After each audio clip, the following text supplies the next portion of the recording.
হযরত মুসা আলাইহিস সালামের জামানায় এক বৃদ্ধার একটি বাচ্চা মারা গেল। সেই দুঃখে বৃদ্ধা কাঁদতে লাগলো।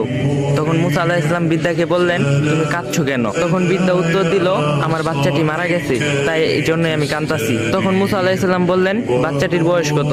বৃদ্ধা উত্তর দিলেন, 350 বছর। মুসা আলাইহিস সালাম বললেন, তোমার এই বাচ্চাটি 350 বছর জীবিত ছিল, কিন্তু এমন একটা জামানা আসবে, সেই জামানার নবীর উম্মত মাত্র 60 থেকে 70 বছর বাঁচবে, আর সেই নবী হলো হযরত মুহাম্মদ সাল্লাল্লাহু আলাইহি সাল্লাম। তখন বৃদ্ধা অবাক হয়ে বললেন, তারা বালেক হবে?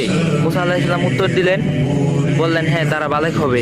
বৃদ্ধা পুনরায় প্রশ্ন করলেন, তারা এই সামান্য সময়ে বিয়ে শাদী করতে পারবে? মুসা আলাইহিস সালাম বললেন, তারা এই সামান্য সময়ে বিয়ে করবে এবং তাদের থেকে সন্তানও হবে।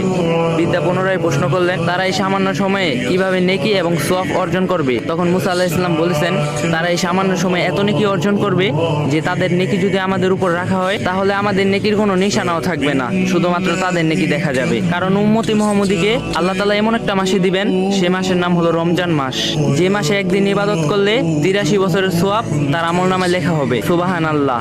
আর এটা আমার নতুন পেজ, সবাই ফলো দিবা, লাইক দিবা, আর যদি ভিডিওটা ভালো লাগে শেয়ার করে দিবা।